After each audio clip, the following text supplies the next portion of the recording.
Welcome, golf fans, pursuers of knowledge and the almighty dollar. This is your golf guru bringing you the 2022 RBC Heritage.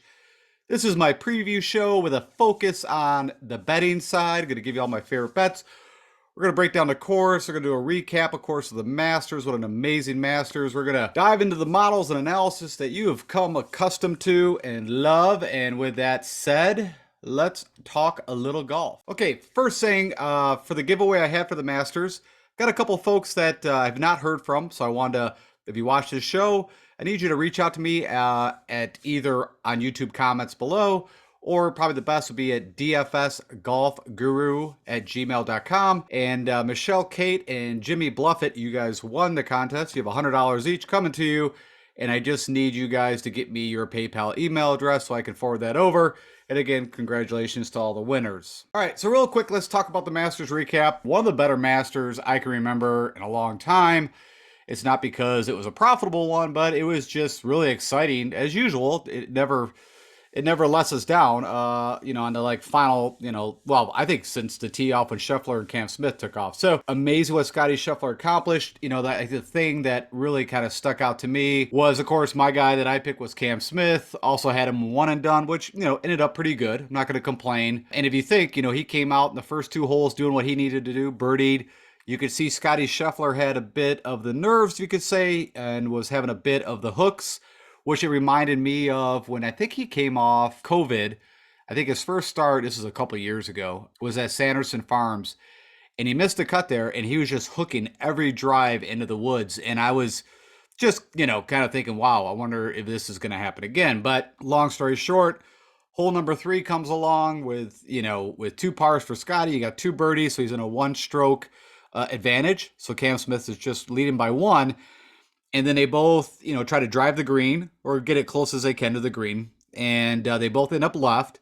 Scotty Scheffler is in a, way worse situation where Cam's just off, I'd say the intermediate, kind of first cut. And you've got where Scotty's behind trees, would have a really tough time. But of course, because of the scoreboard, he gets relief, moves it to an opening path. You guys saw the rest where his shot came up short, comes down the hill. Cam Smith now has an opportunity and should have never had the chance to come up short, but he did. And so now it's a chipping contest, and well, we all know the rest. Scotty chips in, Cameron bogeys, and it's a 2-shot swing. He loses all the momentum that he had, and I think that really set him back. And then, of course, that shot that you're looking at there is him putting it in the drink on 12, but it was a total different mindset, right? I mean, Scotty was just trying to stay status quo. He knew that everybody else had to come catch him.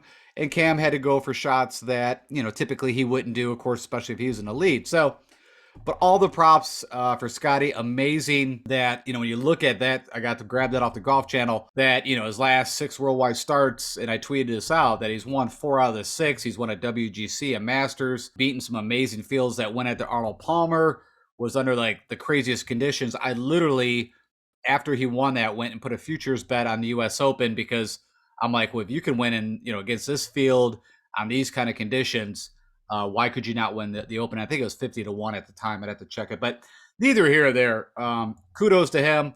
And then kind of the other 2 highlights, of course, he had Rory go out and shoot a 64, the best round he's ever had at the Masters. Ends up moving all the way up the board. I didn't check this, but he had to be somewhere high teens, 20th when he entered that day. It moves all the way up to second place. And of course, some people now are like, oh, here he goes. When he comes back to the Masters, he's going to win. But, what I did from, on the finale showdown, I knew because of the weather was going to be perfect as everything I was stating, that I didn't care about Scotty and I didn't care about Cam because I knew they were going to be in like a match play situation. I went and said, okay, I'm going to go get the best ball strikers out there that I know can go low. And so built some teams, of course, that had Morikawa, Rory, and Will Z. And then filled in the bottoms and did very well on the showdown, but just didn't get the right guys at the very bottom. I think I went with, it doesn't even matter now. But neither here or there, it was amazing to see. I personally think that it's a whole different mindset that Rory was in when you're just like, who cares? I'm going to go out and attack every pin, be very aggressive, see how low I can go possibly. He's got no issues of trying to win the Masters at that point. So I would check ourselves before we get, and this is more on the media side, get, so anxious that the next time that he comes to the Masters, it's, no way possible he can't win. So that's my thoughts on that. And then, of course, Tiger, I had my conversations on it and, in the beginning, and what an amazing feat. I mean, I give the guy all the credit in the world for showing up. He made it all 4 rounds. He made the cut, had a 71 opening day. But I knew that there was no way possible he wasn't going to keep fading back, especially with that cold weather, the winds. Under the certain conditions he's under, the first, tournament he's played at the, at a professional level in like the last, 15 months or whatever it was. So I give nothing but props to him. But, to be honest, I think there was, again, so much media focus, even during, every day, even while there was golf going on. Of course, they're covering him walking from the 18th green all the way to the clubhouse. That kind of bothered me. And that's the problem. I mean, you guys know, if you've watched golf long enough, if Tiger's in the field, no matter what the circumstances are, if he's 13 over, whatever, you're going to see a ton of Tiger and kind of miss out on the guys that are actually in contention or playing well. And that's a little frustrating. So, but with all that said, an amazing Masters, and it was a profitable one. With that said, actually, I want to thank Star-Lord's dad. Has been with the community for a while, and I appreciated him. He tweeted me this yesterday after the end of the tournament and said, hey, look, I used a lot of, your information and picks, and at a $1 entry, it was a winner take all. He won $5,000. That to me is just amazing, right? So I'm guessing it's got to be 1 out of 5,000. I don't know how many entries you can put in, but neither here or there. Congratulations to him. And that's the kind of things I'm looking for from you guys. Whoever, if you're checking me out for the first time or just, new to the community, of course, if you've been with me for a while, anytime you guys have successes, it really keeps me doing what I'm doing. It gets me excited. Of course, I'm doing this for myself, but also, I'm putting it in the format that you guys can at least kind of consume and understand and enjoy to some level. So yeah, send me all of your successes. And of course, when I do not perform as well as I hope, you can let me know it too. All right. And then for me, I actually did have a pretty good weekend, as mentioned. I did a lot of single entry. So I put 20 entries into the Millie Maker. I think my best was around 1,000, like I didn't, wasn't ever really spooking it. But in my single entries, so I know I didn't pick Scotty, but I told you guys that, there's no reason not to play him. It's just, it maybe makes builds a little harder. And also, I mean, honestly, with all his success, I didn't see him winning again. Now, could he easily top 10? Yep. But definitely I was not calling him to win it. Even though, like I said, I was on Cam Smith, and I know that, he just won the Players, and it's very rare what Tiger was. Maybe it was the last one that won the Players and then won the Masters. But Cam Smith, just everything that was going with him, and he just seemed so built for that course. Not against Scheffler, I guess is where I'm going with that, but also wasn't all over him. Neither here or there. That's the team I put together.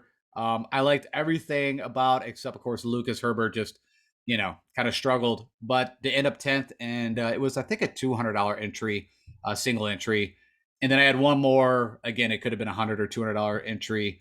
I think one of these was like out of 300 people, and one was out of like 2,000. It doesn't matter. But, then probably even more aligned with exactly, my top 5 picks, maybe my top 10, JT, Cameron Smith, Henley, Fitzpatrick, if Fleetwood would have just done a little better on the final day, he had an eagle putt on 13, which wasn't that tough. And it just slid by, and he had like a 3-footer back. He missed that part. I mean, there was a lot of opportunities, what I got to see of Tommy Fleetwood. But, it was nice to see Russ Henley finally kind of kicked it in gear. I think he was like 4 or 5 under after the first 9, and then kind of didn't do a whole lot after that. That was the same with Minwoo Lee. Came out with that crazy 6 under on the front 9, and then I don't think he made another birdie. And then JT also kind of had real ups and downs. He had 3 bogeys and then had 3 birdies on the last day. But yeah, all of a sudden, it was profitable for me, so that's always exciting. All right, with that said, that's enough about the Masters. Let's switch gears and talk about the RBC Heritage. All right, so we're heading now over to Hilton Head, South Carolina. I've always thought why they didn't do the RSM at this time. You're right in Georgia, Sea Island, but neither here or there. It just always makes me think of that. It's actually, I didn't go through the latest picks and draws because I'm not doing picks today, but it's an amazing field. I'd say it rivals or almost equal to when This was one of the early tournaments, if I remember right, when we came out of like the COVID pandemic shutdown. And but the field is amazing. But I'm guessing some guys will probably withdraw. Who knows? I was just shocked to see, the JTs and Dustin, the DJs and the JTs and the big names that are in this field. So it's exciting on that front. And of course, we're going to Harbortown Golf Links. They've been hosting the RBC Heritage. Maybe it was named something different, but everything I saw, the RBC Heritage since 1969. Ton of data on it. Of course, we're going back to a Pete Dye course, and then Jack Nicklaus also has put some touches on this. It is a par 71, and they have lengthened the course by 91 yards. Last year it was playing 7,100 yards. This year, almost 7,200 yards. And the fairways and rough are Bermuda, but they have done a lot of that overseeding during this springtime. So a lot of ryegrass overseeding in the rough is very short, pretty much less than an inch. So no issues there. But if I remember correctly, there's not a whole lot of it, right? You're either in these marshy swamps or you're in the trees if you're not in the fairway. You got the smallest greens, I believe, on tour, even over Pebble Beach. And it is Bermuda. But again, what we saw quite a bit in Florida, they do have that Poa Trivialis overseeding. Really, though, I mean, I'm still going to treat it as Bermuda greens. Your player field is 132 right now. And of course, we're T65, so top 65 and ties to make it to the weekend. Historical cut line here over the past few years, you're anywhere from a +1 to a -3. I think last year was -1, if I remember correctly. Winning score, of course, you had Stuart Sink shoot 19 under. I mean, blitzed the field. It came out round one and round two, 63-63. It was, unless he just imploded, it was kind of over after Friday. But it was an amazing, of course. That was his second win of the year. His first win was at the Safeway / Fortinet. To kind of, his resurgence. You had Webb Simpson the year before that, shoot 22 under. The tournament that I remember very well was CT Pan beating DJ. So Dustin Johnson, if I remember correctly, came into the lead on Sunday morning and just completely fell apart. And you had Kuchar and Lowry kind of in the mix. And CT Pan came out for his first win. We're going to talk a little bit about that. And then, of course, another first-time winner was Sadoshi Gadire, who shot 12 under. The average green size, as I mentioned, 3,700 square feet. You got 54 sand bunkers. You've got a ton of this water marsh. Of course, you can consider this a coastal course. It is on a bigger body of water. You got 18 holes that do come into play on water and marsh. The step meters run at 11.5, which is fast. And then your course defense. I mean, if you know this track, which I do, I actually had the pleasure of playing it. I think it was 4 years ago. My mom lives down in Myrtle Beach. It didn't work out so well for me because I need a little room to spray it. And it is very tight shoots. It's tree lined. It is coastal. So of course you typically get the winds. You got the 17 water hazards. You got bunkers all over the place around these greens. I lost a lot of balls. I mean, I play a lot of up North Michigan golf, which you always know to pack a lot of balls, and same with here. It was a blast. It was just really cool to play. So in the past notes I have, this is a very plotter strategic kind of course where it's not about distance whatsoever. It's about accuracy. So it's all about taking the right angles off the tee to get the right approach to the green. You had multiple first-time winners here. So I believe this was 5 out of last 6 events were first-time winners. I'll show you who those are. There's typically a lot of playoffs that happen here, or they'll win by like a stroke. So a lot of competition there. And then just kind of a quinky dink. Troy Merritt holds the course record back in 2015 where he shot a 61. So maybe something you want to think about from a betting perspective for first round leader. Of course, I already bet him outright, and I believe I have him in my bets. I think it was 100 to 1. All right, just some quick info for you. I mentioned, the first-time winners. So this is a little dated, but it's got, of course, I mentioned CT Pan, Sadoshi, Wesley Bryant, and Brandon Gray. So you could see, the past 4 years, it was a first-time winner every time, which is exciting from a betting perspective, right? So off the top of my head, the one that I thought of who still has not had a win on tour, but I believe has been on the tour the longest and made the most money on tour without a win, and that's Cameron Tringale, which has not been the best of form, but I bet him. I think he's like 100 to 1 on points bet. So I had quite a mix. I'll state this right now while I'm thinking of it. I have also started using points bet, and why is that they do have some better odds. What I noticed on the guys that are like the guys that are favored, you get better odds on PointsBet. And then what I've noticed on DraftKings Sportsbook is that the guys that are not as favored, so when you get into, I don't know, after you get past the top 15 guys, it seems like you're getting better odds there. So just a side note, I've been noticing that recently. So I am using both now instead of just DraftKings. And if you want to know about DJ's performance comparison, so this was, again, I think this was from last year, but I think it's kind of interesting. So his first 3 starts, because you wouldn't think of DJ really fitting this course that well. Even DeChambeau, funny enough, had a good outing here, but it was before he bulked up. But it just shows here on the left, his first 3 starts at RBC, at Harbortown, like a 73 as his scoring average. Putts per round was up there off the tee, still doing good. His putting wasn't good. His score to par was 14 over. And then his last 2 times he's played here, a 68 scoring average. His putts per round went down, off the tee, gained all the way up to 10 strokes off the tee. The putter, increased significantly and shot 19 under his last 2 starts compared to 14 over for his first 3. So long story short, I just bring this up because, there's so many guys that are exciting to play here from, the plotters, the very accurate guys. But, you can do it other ways on this course. It's been shown before. All right, with that, I always give you guys kind of that, quick layout if you want an understanding. So all this area is just trees and marsh. But you can kind of see, a lot of the water, a lot of the par 3s, there is some, water surrounding one side. You can see that on 4, 14. You can see on 15, you got water. I think, their kind of signature hole is 18 coming in. I'll show you that. But yeah, it's just really tight. Got quite a bit of sand here on 16. If you've never seen it, again, I always tell you, go check out YouTube just to get some ideas. But every hole technically has some water in play. And this is number 14 I was talking about here. So, you could definitely, if you land over here or hit this, I saw a lot of guys miss shots on this par 3. It's not an island, but it is still, very tricky. And then here's 18, their signature hole. Of course, so you got the lighthouse. And what they're trying to do is drive it into here. And then you have your approach right there. So, but as you can see, it's a lot of carryover, a lot of marsh. And you get yourself in some issues. Or if you go far right, trying to stay away from this stuff, you can get in the trees. All right, so I mentioned, when I get into the scorecard, I'll show, but there is 2 holes. They have added yards. I believe it's on both par 5s, if I remember correctly. But you do have kind of, the gentle handshake coming out of the gate. And then you got 2 of the harder holes. So it's kind of like up and down, kind of Jekyll and Hyde. That 18th plays as a number 3rd hardest hole. The hardest hole is number 14, that par 3 that I just showed you. And the next one then would be this long par 4. You got the typical, I think it was, let's see here, 1, 2, 3, 4, 5, 6, 6 birdie opportunities, 6 bogey opportunities, very typical. The easiest hole on the course to eagle was this second hole, 502. But what I was just saying is they actually added some distance, probably from that reason. So here's the official scorecard. And if you look at number 2, they added almost 50 yards of length.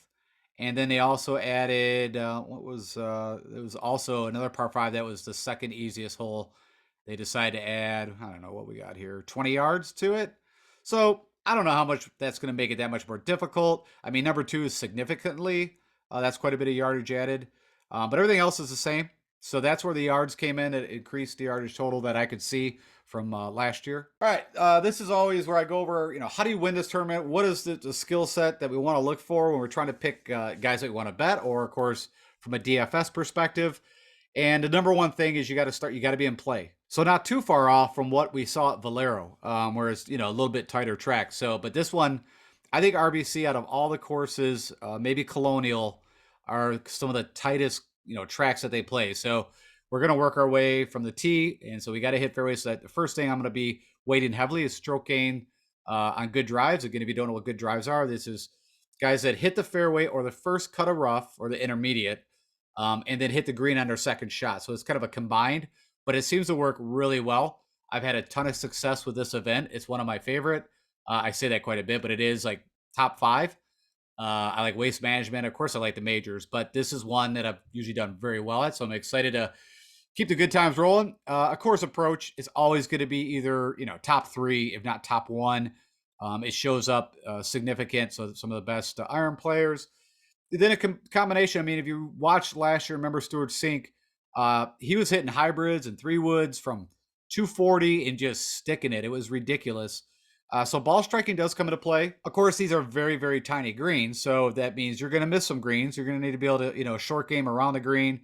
Scrambling shows up because you're not going to hit the fairway every time. You are going to need to scramble here.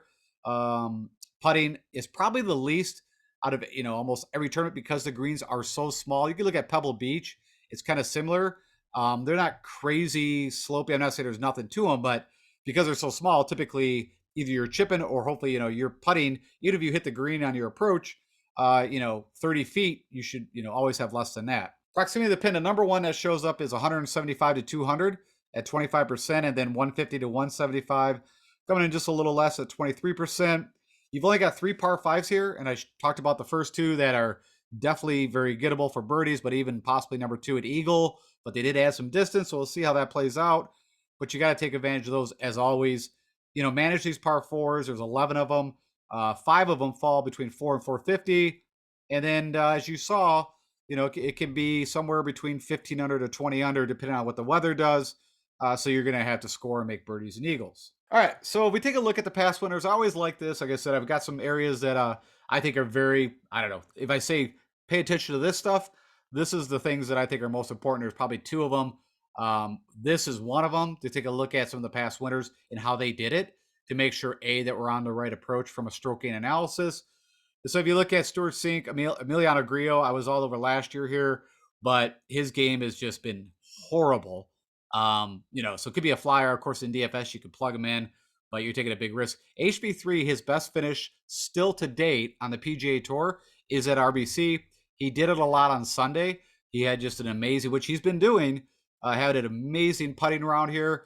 Corey Connors, perfect fit for this course, right? I mean, just so accurate from tee to green, and then you don't have to putt that great because these greens are pretty simple, pretty small.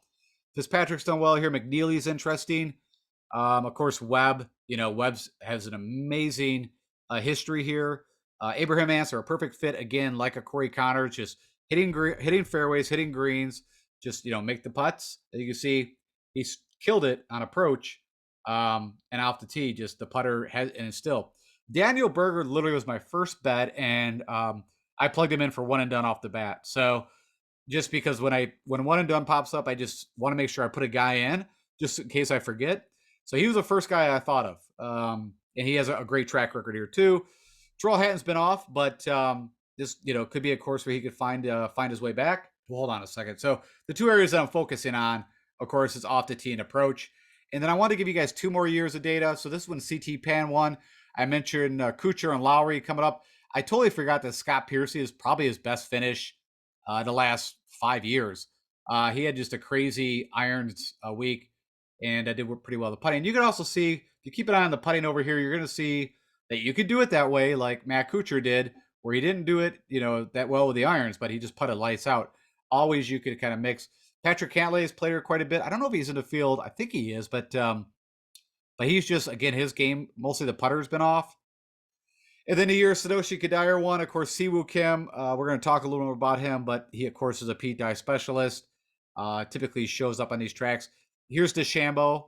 I think Koepka was on one of these. I forgot, was like right below. And so what I was getting to is that, you could still have distance like Luke List. You just have to be accurate. Luke List is pretty good tee to green, but you see he did it all off the tee, not with a putter. Billy Ho, a great fit, almost like a Corey Connors, where he doesn't have the great length, but usually very accurate. Great long iron player, great on par 3s, and a very good putter on Bermuda. So there are some guys to think about. And again, just to kind of reiterate, that's how you do it. Now, again, you could do it a lot of different ways. If you go out and gain 12 strokes with a putter, and you're gonna, unless you're just a disaster, you're gonna win. But typically, it's done, guys, hitting fairways, hitting greens, or getting up and down. All right, as always, I created my larger model for you guys, my custom stat model, and so you could see how it's kind of weighted. Number 1, good drives, I'm putting at 20%. Approach at 15, and then there's those 2 proximities that show up almost 25% of the time. Putting them at 5% each, so it's kind of doubling down a little bit on the approach. I put 5% more on fairways gained, just again re-emphasize it. I want to make sure I get the guys that are in play, because and it's not even great that you're in play. It's getting on the right side of the fairway for some of these holes. You'll see if you look at that map, there was quite a bit of bend. Scrambling, I got cranked up to 10% because, it does show up a little bit what we just saw at Augusta. You're going to get wayward here or there here. And if you do, you're going to have to get out of trouble to avoid the big number. Around the green and short game, I put 15% on those. The putter's down to 5%, but it's always hard to predict who's going to putt well either way. But I still want I don't want disaster putters. Then the par fours that I think are, show up, the most par fours are between 400 to 450. I believe there's 5 of those I stated. And then I turned on ball striking and put 15%, which is kind of just taking the off the tee and the approach and combining it. With all that said, I've got no filters on. And if you want to know the last 12 rounds, typically 3 tournaments, if they didn't miss a cut, Justin Thomas, Adam Hadwin, who also I saw is at 66 to 1, I believe, on points bet. Fitzpatrick, Streelman, also you get him at 100 to 1.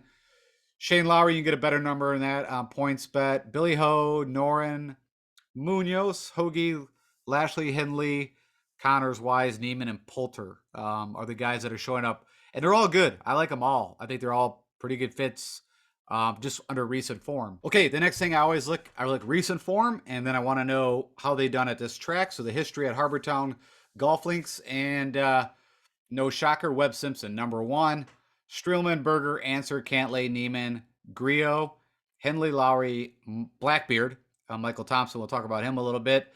Joel Damon, Fitzy, Neesmith, and Brian Stewart, my boy from Central Michigan. Again, I like a lot of those names to do very well here, and so that all looks good from my site. And then, of course, one thing I always look at whenever they're playing a Pete Dye, let's see who's had the best, experience on the Pete Dye courses, because they are unique. He challenges you visually, and they're very strategical and typically, very kind of plot your way around the course. No shocker at the bat. You got Connors. HV3, that, like I said, that one shocks me a little bit, but like I said, his best finish was a second here, I believe, last year. Tom Hoagie, Lowry again shows up. Answer, Streelman. So you're seeing a lot of the same names. Sunjay M, I already put a bet on. Morikawa. Makes total sense for Morikawa at this course. You got Webb, JT, Berger, Harmon, Hickok. Doug Gim's an interesting bet here because he doesn't have to be that good of a putter. He's a really good ball striker. And then you got Noren again, who is playing great golf.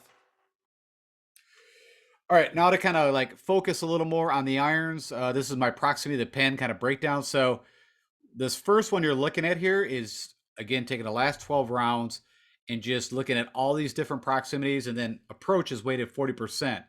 And so these are your best iron players over the last 3 tournaments they played, and it's pretty much all correct.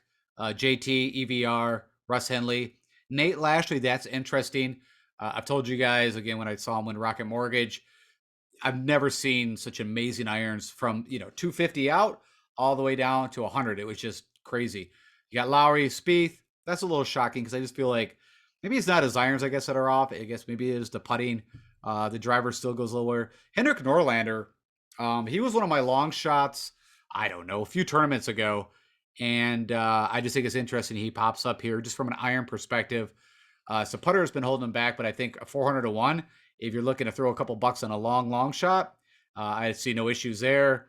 Luke Donald has been, playing really good golf. I've been, back when he was almost min price from DFS. I've been telling you guys, if you're looking for that 6,100 guy to get you that crazy build on top and get you a guy that's going to get you the weekend, Luke Donald's the guy.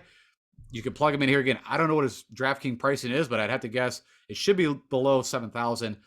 Aaron Wise would make sense, but he's been, like a Griot, it's just been terrible. Corey Connors, Neiman, Hoagie, we'll see a little bit more about in a second. All right, now to get a little more specific, I wanted to break it down. So guys that are 175, 200, that's coming in at 25% of their approach shots. Who's number 1? Funny enough, again, Norlander. Hoagie shows up. He's been amazing with the irons. And then you can kind of read the rest. You got Neiman, Thomas. Satoshi Gidire, that's very interesting that he's popping up here. You got Sink. So you see some past winners coming up here. So again, highlighting how often you're going to have this longer distance. A lot of it is because you're hitting maybe shorter stuff off the tee because, you have to be accurate. And also there's some holes that force you where you can't hit a driver here. So that makes sense. And then if you want to know the 150 to 175, Tom Hoagie, Mito Pierre, right? First time winner. this could be the place, right? Typically putts good on Bermuda, pretty accurate, good tee to green. Carlos Ortiz, that's kind of shocking because he's been kind of out of sight, out of mind. Graham McDowell, I already put a bet on him. I think it was 300 to 1. This fits him to a T. JT, Chad Ramey, McCarthy. I put a bet on him, but then the more I started thinking about it, Denny McCarthy he's so good around the green and putting, but it's been pretty rough with the irons. I mean, I guess not so much from 150 to 175, but it's off the tee that makes me nervous. And you can see the 120 to 150 is 110 rated out of this field. Kuchar, right? We've seen two good showings out of Kuchar recently. That's why I had him on the screenshot, Kuch. And he loves this course. And he was second at Valero. So I'm pretty excited about, I bet him. And I think he's a great play within DFS. Curious to see where he comes out. Hopefully he's not too expensive. Then you got Sahith still looking for that first win. Matthew Neesmith, right? Had, was it the Players? I'm going to get, had a great showing. I did not bet him, but, I think could definitely be someone you could think about. All right. And this is probably, out of everything that I show you guys, I always state this, my favorite piece of information. Literally, I state that if you want to take these 15 guys and just use these guys to build your DFS, like your core pool, I think you would not go wrong. Okay. So you know what we're looking at here. I'm looking at the comparable courses, and of course, we got Harbor Town. But Colonial, I think, as in how it plays, is the closest from the distance and yardage to how tight it is. RSM, right, has a ton of water. It's Bermuda. It's also kind of coastal. So I think that's a great fit. You got the American Express, which is a Pete Dye course. From a distance, I think it's a little easier track, but I think, it's got La Quinta, and then you have PGA West. And then, of course, TPC Sawgrass, Pete Dye also, and has the water, some tightness. You got to be accurate. Those are the best 4 courses as a comp. But I think you can include these two. So what I did is I ran a model. I'm going to give you 2 models here. The first one you're looking at includes all 8. Well, I should say 9, includes Harbor Town too. But you also got an Innisbrook, par 71, ton of water, a little bit longer track, but not super long. I mean, I think a little bit, when I say a little, like 100 yards. You got the Honda, right? Tons of water, Bermuda. So both these are Bermuda greens. And then you got John Deere and 3M that I believe are both bent. But the way they play, the John Deere is also, I think it's a par 70 or 71, but it's very tight. You can see definitely some crossover of guys doing well. And the 3M Open, a little bit longer, but it's water all over the place, bent, but I think it's also a good comparable. So with all that said, these are the guys, when you want to see over the last 6 tournaments that they played at these tracks, number 1, Shane Lowry, makes total sense. Berger, Answer, HV3, Stewart, JT, Nah. I mean, these are the Kevin Na courses when I talk to you guys about. You'll hear it from Kisner and Nah, some of the shorter length guys that are very accurate and good around the green, good putters. Say they got 5 or 6 tournaments they can win every year. Here you go. I just listed them for you. Corey Connors, Webb Simpson, Fitzpatrick, Gim, Adam Hadwin. I think he's 66-1 on PointsBet. So if you're going to bet him, quickly go over to PointsBet. Russ Henley, I've not bet on yet, and I need to because almost the FOMO bet. I've been, since the Sony, I've been waiting for him to win. And so I got to get that in. And Sebastian Munoz, I don't know if I'll bet him here, but I'll put him as a first-round leader as always. And then Troy Merritt, we're going to talk about him real quick. Okay, and then the second model that just popped up is only taking these 5 comp courses, which I think are the best. I got pretty excited, right? There's a lot of courses that, not a lot, but there's quite a few that fit this kind of mold. But I really wanted to hone it in for you guys. And so here's the 5 best comparable courses. And funny enough, I did not know this, as I said, when I already picked my one and done and made it the first bet I made today. When I got up this morning at 8 o'clock, Daniel Berger. You got Webb, Answer, Varner, Connors, Lowry. Now, a lot of the same guys. We got the Furyk going to play this tournament because, of course, he's on the Champions. But this is a tournament he can compete. And I don't remember off the top of my head the last tournament he played in. He was leading, I think, after day 2, like shot like a 62. It was something crazy. I got to go figure that out. But you guys know what I'm talking about if you watch it. He was so out of sight, out of mind, and kind of thought he lost a bit of it. And then out of nowhere, he, was in the lead, like I said, after at least after 36 holes. So don't count Jim Furyk out. JT, of course, Gim shows up again. You got Fleetwood, which yeah, makes sense. I mean, he's played okay golf. You got Kokrak, which I told you guys, funny enough, Jason Kokrak, even though we think of him as a bomber, he actually has, of course, right? He won, was it the Charles Schwab? Yeah, I think he won the Schwab just this past year, which was a little shocking. CT Pan, Morikawa, and then Glover. And Glover has won the John Deere. So this is not including TPC Deere Run, but he pops up again with just showing these courses. Again, an amazing ball striker, just typically a rough putter. Okay, with that said, let me give you some of my favorite bets. And I'm not going to lie, because I made a little more money than I was expecting this past weekend. I bet a lot of guys. So if you follow me on Twitter, I'll tweet out all my bets so you guys have them. I'm not going to go through them all because there's a bit. But right off the bat, I already told you my first bet I made today, 28-1. That's on PointsBet. Was Daniel Berger. And then my second bet was Siwoo Kim. I did bet it on PointsBet, but then I saw it was actually better on DraftKings Sportsbook. So 65-1 right now on DraftKings Sportsbook. I'd go do that. Sun JM, same thing. He's actually better on DraftKings Sportsbook. On PointsBet, he's 33-1. On Sportsbook, he's 40-1. And my FOMO bet, man, you guys know I've been just waiting for Blackbeard. And this is a big discrepancy. On DraftKings Sportsbook, he's 250-1. On PointsBet, he's like 150-1. So it's 100 points. So if you are going to bet on Michael Thompson, make sure you do it over on Sportsbook, DraftKings Sportsbook. And then Troy Merritt, I didn't compare. I think that's off PointsBet. He's 100-1 to win. Again, remember he holds the course record, 61, and been playing great golf, and this course fits him to a T. And then my super long shot. Now, I'm not gonna lie, I picked this guy in the Florida swing, but he's showing up again, and this is another course that I think he could actually win. And I'll give you some information about this guy. So right off the bat, he's 500-1 to win. He's 40-1 to top 10. And where he's had his best finishes are some of the comp courses I just talked about. The 3M Open, the St. Jude from a distance and par makes total sense. The Amex, the Wyndham, kind of similar from a distance perspective, not as tight. RSM, Honda, Sanderson Farms, which is a tight track. Arnold Palmer, Bermuda, long. I mean, you could sit there, Coastal Course at Mayakoba, OHL. So there's some things here that I like. Of course, the 3M Open, him and Michael Thompson battled it out, and that's why he always sticks on my brain whenever we go to these kind of courses. And good news is the last time I talked about this guy was for the Honda.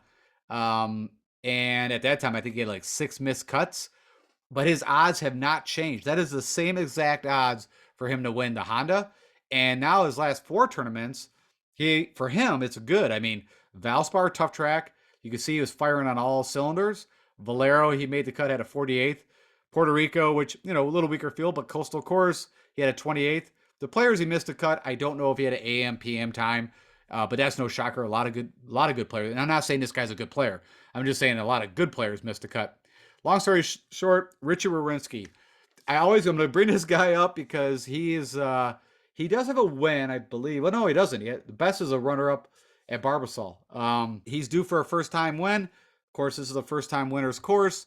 We already talked about that. And so, hey, if you want to jump on this super long shot with me, feel free. But, yep, I got Richard Wawrinski, 500-1. And that's on, I believe, DraftKings Sportsbook. On PointsBet, it's 400-1. So, again, 100 points. So, again, I recommend you guys, you can go to Odds Checker is a simple way to do it. Now, I'm not going to, I don't have the 7 different apps. I'm not going to do that. I mentioned I just did it on DraftKings Sportsbook, but PointsBet, I just started to see so much better odds on the guys, like the top 15 guys to win it, projected to win the tournament. With that said, that's the show for the RBC Heritage. I hope you enjoyed that. Of course, everybody knows it's kind of cool. The guy, whoever won the tournament, not only do you get that really dope plaid jacket, but the first day to kick it off, you are going to hit a tee shot with this crazy cannon going off in your ears. And of course, you have earplugs in because it is super loud. So kind of a neat tradition. And if you do me the honor, click that like button, share this with anybody else. If you're not a subscriber, I'd really greatly appreciate it if you hit that subscribe button. I put out 3 to 4 shows, mostly 3 shows a week. Monday is the preview. Tuesday is my picks. and also one and done. And then on Wednesday, I give you everything you need to know before the lock, which is ownership projection, weather, my top 5 value plays, 7K and below, all that good stuff. And I mentioned, if you're not following me on Twitter, follow me because I'll put out all my favorite bets out there because I got about like 20 of them. So, as I mentioned, I got a little excited. I really like the RBC heritage. All right, guys, all the best to us. Hope you guys had a great Masters. I hope it was profitable for you guys too. All right, guys, all the best. Thanks so much. Talk to you later.